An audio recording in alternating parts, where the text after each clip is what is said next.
Ei, minha gente, começando mais um vídeo novo aqui no canal. Hoje é dia de resenha dessa obra da Chimamanda, que foi editada pela Companhia das Letras, O Perigo de uma História Única. Esse livro é oriundo de uma conferência, de uma palestra que a Chimamanda ela proferiu para o TED, aqui no YouTube, e que é um dos vídeos mais acessados da plataforma desde 2009, quando ele foi lançado, quando a Chimamanda gravou essa exposição. O TED, gente, quer dizer Tecnologia, Entretenimento e Design, e normalmente no TED a gente vai encontrar palestras mais curtas e que tem o intuito de compartilhar grandes ideias que merecem ser compartilhadas, são veiculadas por essa plataforma aqui no YouTube. Então, se vocês quiserem saber mais sobre ela e também sobre a autora, é só continuar me assistindo. Não se esqueça de deixar o like, porque ajuda demais aqui o canal, de se inscrever, afinal estamos aí na corrida rumo aos primeiros 1000 inscritos, e também de ativar o sininho para receber as notificações, afinal o conteúdo por aqui é semanal e vocês merecem receber essa notificação. Então, simbora!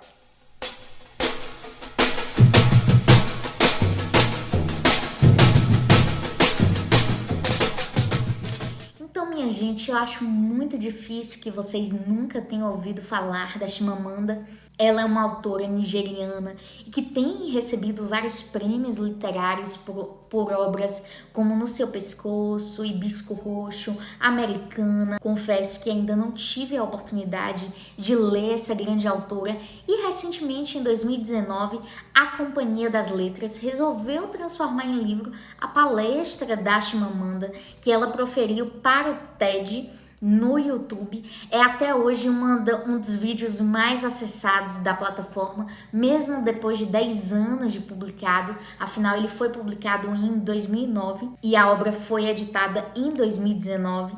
Então, assim, aquela palestra tão repleta de informações e de ideias que merecem ser compartilhadas se transformou em livro. E, gente, eu vou deixar aqui no box de informações o vídeo em que vocês podem ver essa conferência, ver essa palestra. Eu confesso que para mim é muito melhor, agrega muito mais a leitura do que assistir. Eu consigo prender muito mais a minha atenção na obra do que na conferência em si, embora tenha sido uma palestra extremamente extrovertida, descontraída e que merece muito a nossa atenção.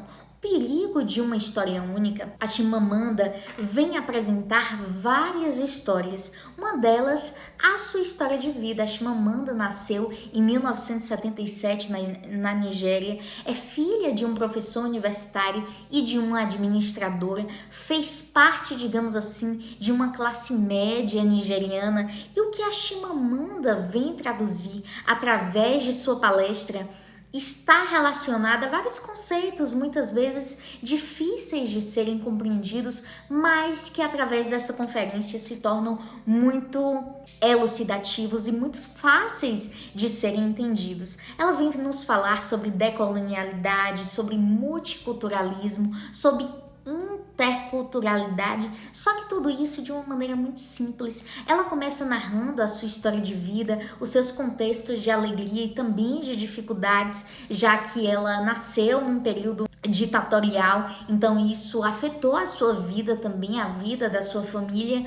Mas o que acontece é que várias histórias compõem a história de vida da Chimamanda. Ela teve uma infância feliz, ela teve acesso a uma série de recursos, mas ela também viveu contextos de tristeza. Só que o que acontece a Chimamanda, ela é nigeriana.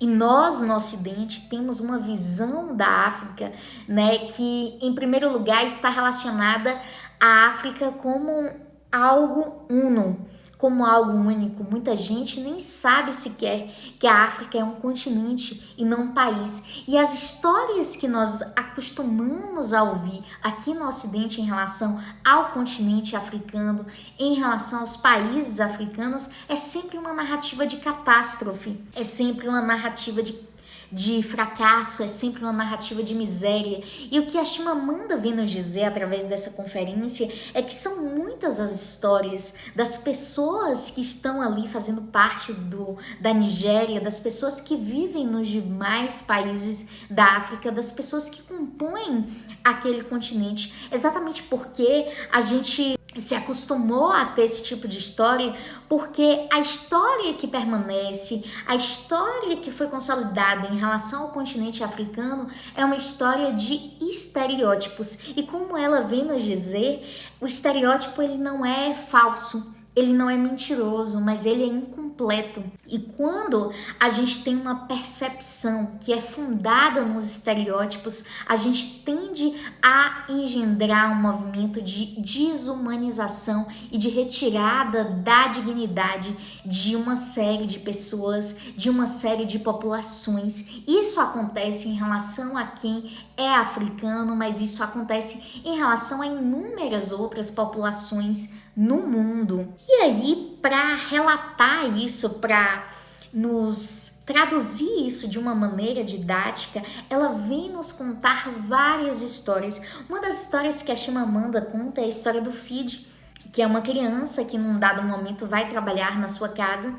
O Fid tem 8 anos de idade e ela, assim, sendo uma pessoa de classe média, ela tinha como na casa dela ter pessoas, ter funcionários à sua disposição.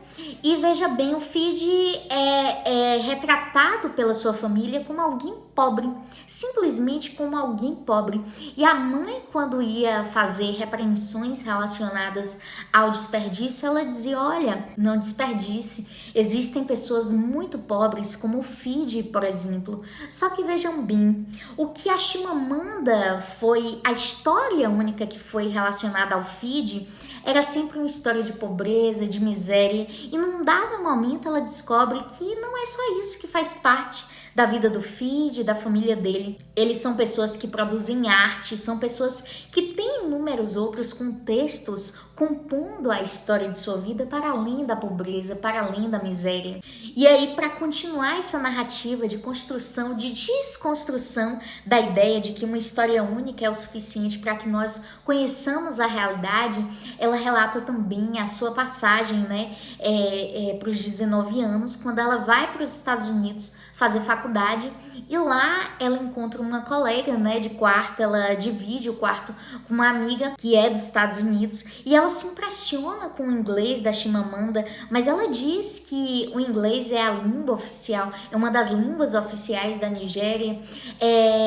O olhar daquela amiga para ela é um olhar de pronto, de pena, de uma arrogância, digamos assim, bem intencionada, exatamente porque foi construído um estereótipo de que toda pessoa oriunda da África é alguém que vem de uma realidade de miséria, de pobreza. E a Chimamanda, ela vem para relatar isso não só direcionado para si, mas também quando esse olhar estereotipado foi também direcionado dela para outras populações. No período em que ela foi estudar nos Estados Unidos, era um período de intensa imigração, especialmente de mexicanos, e quando ela pensava nos mexicanos, ela também pensava em miséria, ela pensava em imigração, até ir ao México e entrar em contato com outras dimensões do povo mexicano, que não aquele de imigração, que não aquele de pessoas que estavam, em situação de miséria, em situação de imigração.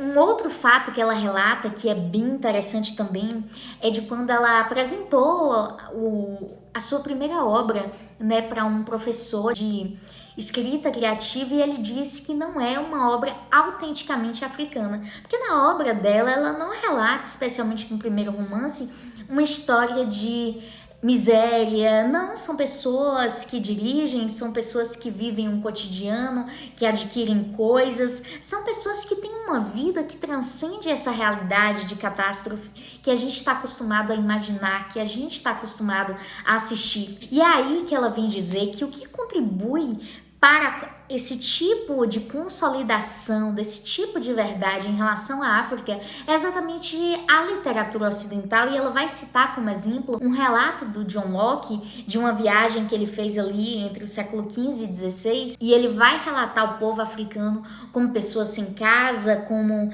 animais que não têm casas e que são negras, e enfim, a partir dali ela diz que já é um exemplo de como a história ocidental, de como a história da África ela vai se consolidar no Ocidente, sempre com esse olhar, e sempre com um olhar que é veiculado por alguém de fora e não como alguém realmente africano. E tudo isso a Chimamanda ela usa para exemplificar a ideia de que a construção dessas histórias únicas, ela vem também de um trajeto de consolidação de poder. A consolidação dessas histórias é também a sedimentação de um poder, é também a sedimentação de um processo de expoliação desses povos. Ela chega a citar o poeta palestino Morris Barghouti, e ele fala: se você quiser expoliar um povo, é contar a história dele e começar com em segundo lugar. Então, ao invés de narrar a questão dos povos indígenas, falando sobre esses povos, se inicia contando a história do colonizador. Então, a história única, ela vai perpetrar, ela vai consolidar uma série de poderes e vai contribuir para a expoliação de povos, vai contribuir para o processo de desumanização e de retirada de dignidade dessas populações. Só que veja bem, a Chimamanda é uma escritora que tem uma história na escrita consolidada, já recebeu diversos prêmios literários, é uma história de sucesso e de alguém que conta histórias, é de uma escritora nigeriana que conta histórias. Então, da mesma forma que ao longo da história, a consolidação dessas histórias únicas contribuíram para expoliar, para desumanizar, para retirar a dignidade dessas pessoas, elas também podem contribuir para o processo de humanização, de dignificação e de empoderamento. E é isso que a Chimamanda faz através dessa palestra, é isso que a Chimamanda faz através das histórias que ela conta, não só na literatura que ela escreve, mas também nas palestras, nas inúmeras palestras que ela profere pelo mundo. E ela chega ao final dessa palestra a citar Alice Walker e rejeitar essa história única, essa história que só traduz violência, que só traduz, digamos assim, catástrofe em relação ao continente africano, por exemplo, e contar essas histórias de uma maneira diferente é reaver o paraíso. E aqui nós reavemos o paraíso através dessa conferência, que é muito elucidativa, extremamente didática, deliciosa de ser lida, deliciosa de ser assistida. Vocês podem adquirir essa obra através do meu link na Amazon. Comprando pelo meu link da Amazon, vocês ainda contribuem para o crescimento deste belíssimo canal, mas vou deixar aqui no box de informações também a conferência da Chimamanda, né? Aqui nós temos a transcrição, basicamente, de tudo que foi dito por ela na palestra. Então, assim, recomendo que assistam, recomendo que leiam. E é interessante que a Chimamanda, ela vem dizer o seguinte, que logo no início, enquanto criança, ela foi uma leitora precoce, foi uma escritora precoce também, e inicialmente ela só tinha acesso à literatura americana, à literatura europeia, e num dado momento ela começou a acessar autores que não eram americanos, que não eram ocidentais, como é o caso do Chinua Achebe, como é o caso da Câmara Lei. E é interessante que a partir desse momento que ela vai entender que não é somente pessoas brancas de olhos azuis que podem protagonizar histórias, pessoas como ela, né, com a pele cor de chocolate, com o cabelo crespo, como ela mesma diz, também podem protagonizar histórias, e que uma história autêntica de um personagem que é africano, por exemplo, ele não necessariamente vai traduzir essa realidade de catástrofe, de miséria, de tristeza, porque são realidades complexas, são realidades multiculturais, e a gente precisa se atentar a essa a essas inúmeras vozes para que nós possamos compreender a realidade. Para mim, essa é uma conferência que vem falar de multiculturalismo, de interculturalidade, de lugar de fala, só que sem mencionar necessariamente esses conceitos. Vem falar também de descolonialidade, só que sem mencionar esses conceitos. Ela vem nos dizer o poder de toda a descolonização, ela vem nos traduzir o poder que as histórias que não são únicas vêm trazer para a realidade de empoderamento, para a realidade de dignificação e para a realidade de humanização. Precisamos abrir mão de histórias únicas, precisamos nos abrir para conhecer inúmeras outras histórias. Estereótipos, eles podem não ser mentirosos, mas são incompletos. Então eu recomendo demais que vocês conheçam essa história, recomendo demais que vocês assistam, que leiam a Chimamanda. É uma história que merece muito ser contada e, sobretudo, lida e ouvida. E assim eu encerro essa nossa resenha por aqui. Agradeço a quem tem me acompanhado até então. Um beijo para vocês e até o próximo!